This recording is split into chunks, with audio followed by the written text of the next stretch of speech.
So wait lang natin yan. So kung mag-method kayo mga par, mas better na gumamit kayo ng sprinkler kasi nga mas maganda. Okay? Ayun!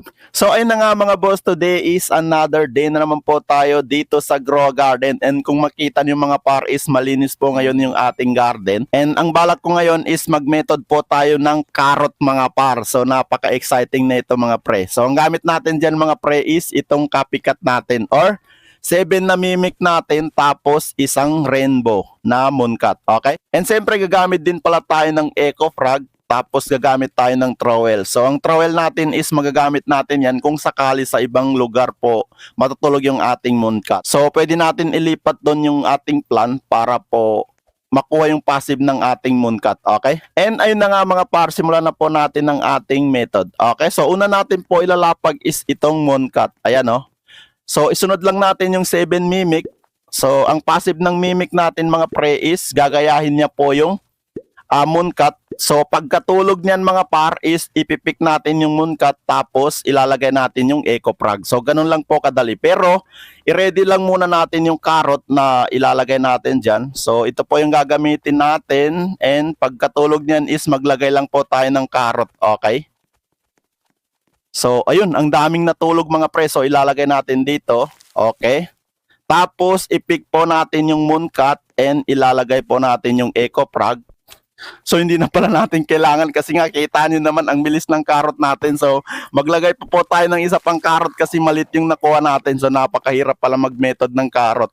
Okay, so para hindi kayo malito, wag na muna tayo gagamit ng Eco Frog mga pre kasi ayan o, napakabilis lang tumubo ng ating carrot. So maglagay lang tayo dyan. So ano bang klaseng method to? Parang hindi naman lumalaki yung carrot mga par. Yan o.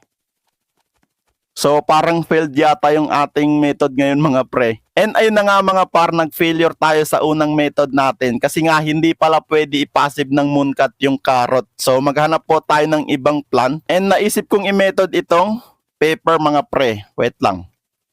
Tama naman. Yan o, yung pepper. So ang gagawin natin dyan mga par is ilalagay na muna natin tong pepper. Tapos gagamitan muna natin ng Eco Frog.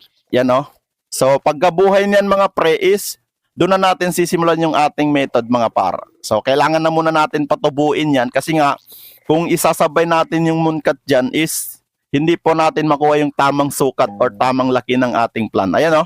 Kita nyo ba yung bunga niya na maliit lang kasi nga wala po tayong ginamit na pet. Okay. So ang passive lang ng Eco Frog natin is para po mapabilis po yung tubo ng ating halaman mga par. So pick lang muna natin yan. And ayun na nga mga pre, ito na po yung totoong method natin. So ang gagawin natin dyan mga pre is ilalapag natin itong mooncat tapos maglalapag na rin tayo ng 7 mimic. Okay? So itong method natin is tinatawag pa rin natin copycat mga pre kasi itong mimic is gagayahin niya po yung mooncat. Okay? So kung gusto niyo gayahin to mga pre is madali lang po yung gantong method. And mas maganda kung gamitan niyo ng mga sprinkler kung meron kayo. So, antay lang natin yan matulog mga par. Tapos, ipipik natin yung mooncat. Okay? Ayun, napaka-solid. Ang daming natulog mga pre. So, ipik na natin yung mooncat. Tapos, ilalagay na natin itong Eco Frog. And then, harvestin lang natin yung bunga ng ating pepper. Okay? So, sana maganda yung makuha natin dito or malaki. So, wait lang natin yan. So, kung mag-method kayo mga par, mas better na gumamit kayo ng sprinkler kasi nga mas maganda. Okay. Ayun! Oh my goodness! First time ko makakuha ng ganitong kalaki mga pre. Oh my goodness. Pick lang muna natin lahat yan mga pre. Ang laki pala ng passive ng huge mimic natin pag kinopya niya po yung mooncat. So ayan, kita nyo naman napakalaki po ng nagawa natin pepper mga par. So ayan, napaka-solid. And then kukuha lang tayo ng isa dyan. Wait lang. I-compare natin doon sa walang pet na ginamit mga pre. Ito po yung normal natin. Ayan. Yan po yung normal na pepper natin. So wala po tayong ginamit na pet dyan. And then kukuha lang tayo ng isa.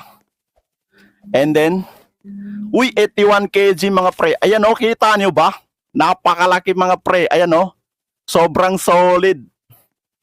So kung gusto niyo gayahin yung gantong method natin mga pre is napakadali lang. Ang kailangan niyo lang is 7 na mimic tapos isang mooncat at saka isang Eco Frog, okay? And then itong trowel, kailangan nyo rin to kasi kung sakaling sa ibang matulog po yung yung mimic nyo is pwede nyong i-trowel or ilipat yung plant nyo dun para po makuha yung tamang passive ng inyong mimic, okay? So ayan, napakalaki po ng nagawa natin. And ayun na nga mga par, abangan nyo lang po yung mga susunod na method natin. So ang method na to is tinatawag natin copycat kasi nga tulad ng sabi ko, 7 mimic, isang mooncat at saka isang eco frog. So yun na nga mga par, maraming salamat po sa inyong panonood.